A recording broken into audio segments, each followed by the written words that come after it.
San Francisco 49ers made a wave of roster moves recently, but one of them stands out for all the right reasons. And it's not just your typical depth signing. We're talking about Chaz Surratt. Now, if that name doesn't ring a bell, don't worry. It's not because he's been under the radar. It's because his journey to this point has been so unconventional, it almost sounds like fiction. Imagine this.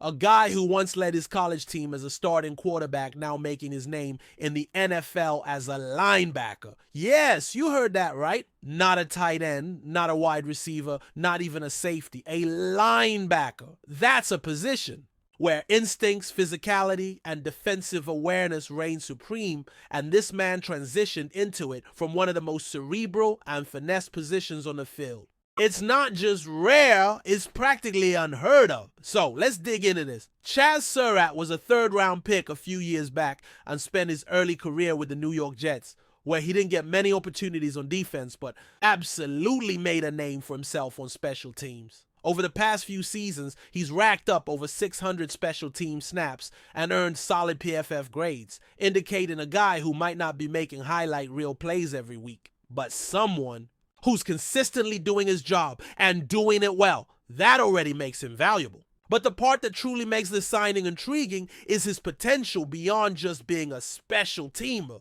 You dig into the tape and you start seeing flashes, instincts, sideline to sideline range, decisiveness. Not only that, he's an incredible athlete, someone who's already proven he can pick up an entirely different position and thrive in it. It makes sense why the 49ers coaching staff, particularly guys with ties to the Jets like Robert Saleh and Brent Boyer, would be high on him. Saleh coached him, Boyer loved him, and both apparently see something deeper than what the box scores have shown so far. That's why there's already buzz around the facility that Chaz could be in serious competition for a starting linebacker spot. Now, no one's handing him the job. There are guys like D. Winters and rookie Nick Martin who are hungry and talented in their own right. But competition is what pushes this team to its limits. And this is exactly the kind of competition that makes everyone better. If you got three guys battling for one spot and any of them could reasonably win it, then you're in a good place as a franchise. You're building depth, resilience, and future starters. And this isn't just hype. There are people who genuinely believe Chaz Surratt has a legitimate shot to crack the starting rotation. Maybe not immediately, but over the course of the season, absolutely. He's got the backing of coaches who know him well. And more importantly, he fits the mold of what the 49ers have always looked for on defense. Smart, athletic, versatile, and relentless. His quarterback background actually gives him an edge when reading offenses, understanding formations, anticipating play calls. That kind of awareness is gold in today's NFL, especially for a linebacker who needs to process fast and react faster. The leap from quarterback to linebacker might seem absurd, but for Surratt, it's starting to look like the smartest move he could have made. But that wasn't the only headline coming out of the 49ers' recent flurry of activity. Another name to watch is veteran punter Thomas Morstead. Now, it's not often that a punter signing gets this much attention, but context matters. Morstead isn't just any punter. He's a seasoned, battle-tested veteran who's still delivering consistent performance at 39 years old. And his arrival means something else. Mitch Wishnowsky, the longtime 49ers punter, is out. That's a big shift. Wisnowski had some solid years, but injuries, particularly to his knee and back, started to take their toll. He missed 8 games last season and posted his lowest net average of his career. For a team that places such high value on special teams, that kind of decline just isn't sustainable. Morstead, on the other hand, brings reliability. He's worked under Brent Boyer before with the Jets, which makes his signing yet another clear indicator that the 49ers are placing a massive amount of trust in their revamped special team staff. We've already seen how heavily they've leaned into Boyer's influence, from draft picks to free agent signings, and Morstead fits that pattern perfectly. He knows the system, he knows the expectations, and he's coming in ready to stabilize a part of the roster that quietly plays a massive role in field position and momentum. What's fascinating here is how clearly this team is reshaping itself from the inside out. It's not flashy. It's not about headline-grabbing trades or high-priced free agents. It's about smart strategic moves, upgrading the roster's depth, reinforcing weak spots, and trusting the people they've brought in to lead the different units. Just look at what they've done in the draft. 5 straight defensive picks to start. That's not just coincidence. That's a philosophical commitment to reinforcing what they already do well and making sure they stay dominant in areas where injuries and attrition can erode depth quickly. And when you see guys like Junior Bergen coming in as punt return specialists, it all starts to click. The vision is clear.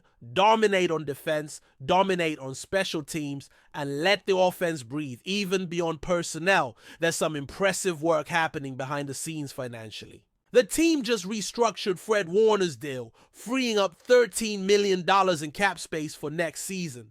That alone is significant, but it gets better. Between that move and others, including smart handling of George Kittle's contract, 49ers are now positioned with potentially over $50 million in cap space heading into 2025. That's massive. That's flexibility. That's power. They can roll that money over and make mid-season additions if needed, or prepare for big contract extensions down the line, including what's eventually coming for Brock Purdy. Let's not forget, the 49ers have already committed to Purdy in a big way, reportedly signing him to a contract worth up to $265 million, and yet they're still sitting comfortably with cap space. That's how you manage a roster in today's NFL. You make the tough calls early, you swallow some dead money when necessary, and you build a financial cushion that allows you to react rather than panic. There was a lot of noise during the early parts of free agency. Fans wondering what the team was doing, where the reinforcements were, why they were letting veterans walk. But in hindsight, you can see the plan unfolding, and it's hard not to be impressed by the execution. It's all part of a bigger puzzle that's starting to take shape. The defense is younger and faster. The special teams are deeper and more experienced, and the front office is making shrewd, forward-thinking financial moves. Even Kyle Shanahan is reportedly happy with how things are going, and he'll be speaking with the media soon, giving us a chance to hear directly from the coach about where things stand. With OTAs underway and open practices providing the first glimpses of the new-look roster, excitement is building. There's a sense that something is clicking, that this version of the 49ers might be even more balanced and complete than what we've seen in recent years. As the 49ers settle into OTAs, the buzz isn't just about new faces or contract restructures. It's about the chemistry forming on the field. From what we're hearing, there's already a noticeable energy shift. Players are flying around, veterans are taking ownership, and rookies, they're earning respect fast. Take Malik Mustafa, for example, a day 3 pick who's already turning heads in the secondary. He's been getting praise from teammates and coaches alike for his quick learning and physical play style. You don't expect a rookie to walk in and command attention during non-padded practices, but Mustafa isn't here to blend in. He's a tone setter, and it's clear the defensive staff sees him as someone who could carve out a real role early. This kind of early impact is exactly what the team was hoping for with their 2024 draft class. After all, this was a draft defined by defense, 5 straight defensive picks to open things up, and every one of them was selected with purpose. These weren't just BPA picks. They were part of a strategy to reload a defense that was already elite but needed fresh legs and new voices. You don't stay dominant by standing still. You evolve, and that's what we're seeing. The coaching staff, especially on the defensive side, is leaning into that evolution. They've brought in younger, faster players and paired them with veterans who still have gas in the tank but know what it takes to win. Guys like Deommodore Lenoir are stepping into leadership roles. Fred Warner continues to be the heartbeat of the unit, and now the new additions are getting brought into that culture of accountability and excellence. On the offensive side, things are a bit quieter. Not because there's nothing happening, but because there's a certain level of trust in what's already in place. Brock Purdy is healthy, focused, and working on refining his timing and mechanics. It's easy to forget he's still developing, still growing into the role, but the confidence the team has in him is evident in every snap he takes. There's no quarterback controversy, no rotating reps, no holding back. This is his offense now, and the guys around him are responding.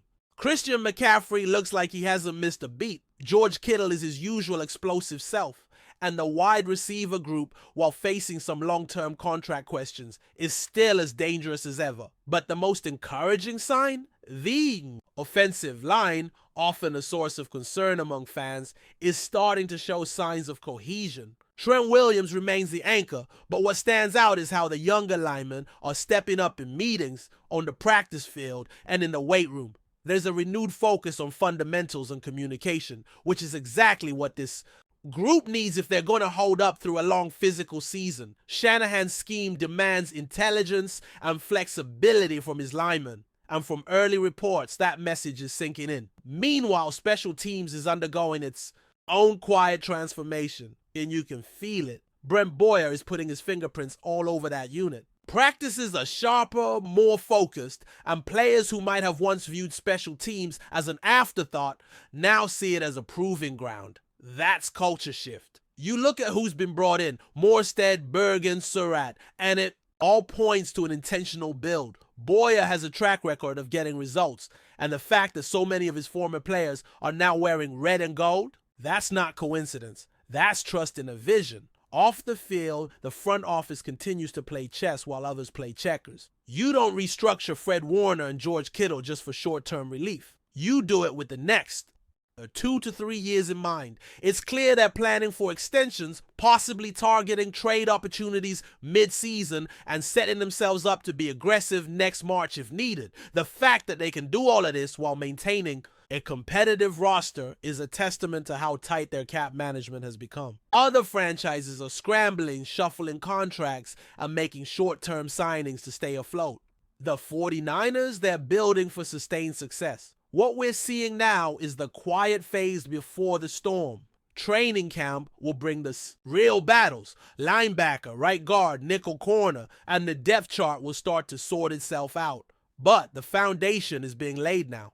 Chemistry is forming, competition is brewing, and the leaders of this team are already pushing the pace. For a franchise that's been on the doorstep of a championship more than once, this feels like the beginning of something sharper, smarter, and more resilient than ever before. There's still work to be done, and no one's planning a parade. In May, but if you're paying attention, you can feel it. This team isn't coasting on past success. They're hunting something bigger. And every move they've made so far points in that direction. But before we dive in, don't forget to subscribe to 49ers Zone and hit the like button on this video. Your support helps us keep bringing you the latest updates on the San Francisco 49ers. And don't forget to share your thoughts on the news in the comments below. Whispers are spreading like wildfire through the NFL world as Aaron Rodgers, one of the league's most iconic quarterbacks, has reportedly confirmed a move to the San Francisco 49ers. While nothing has been officially announced by the teams involved, insiders suggest that Rodgers' arrival in the Bay Area could be just around the corner, sending shockwaves through fans and analysts alike. Rodgers, known for his incredible arm talent, pinpoint accuracy, and game intelligence, has long been a subject of trade speculation over the past few seasons. After a storied career with the Green Bay Packers, where he cemented his legacy as one of the greatest to ever play the position, the quarterback's future has been the topic of endless debate. The rumor mill now points to the 49ers as his next potential home, a development that would instantly reshape the dynamics of the NFC West. San Francisco, a team with a strong roster led by head coach Kyle Shanahan, is reportedly eager to add Rodgers' elite skills to their already potent offense. The 49ers have been searching for that missing piece, a veteran quarterback who can lead them deep into the playoffs and, ultimately, to a Super Bowl. Rodgers' arrival could be the catalyst that transforms this talented squad into true championship contenders. While the 49ers boast a formidable defense and a creative offense, their quarterback situation has been less stable in recent years. If Rodgers does join the team, it would not only provide leadership and experience, but also a new dimension to their offensive strategy. Fans are already imagining Rodgers throwing passes to elite receivers like Deebo Samuel and Brandon Ayuk, combining his precision with their playmaking abilities. However, this possible transfer is not without challenges. Rodgers, who is known for his strong personality and high standards, will have to adapt to a new playbook and a different team culture. Additionally, contract negotiations and salary cap implications could complicate the deal.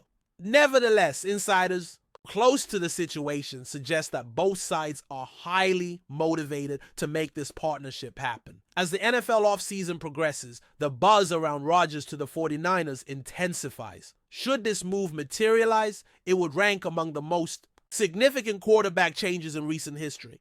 Fans, commentators, and rival teams will be watching closely, waiting for any official confirmation that could mark the start of a thrilling new chapter in Rodgers' career. And for the 49ers, a renewed shot at glory. That's it for this update.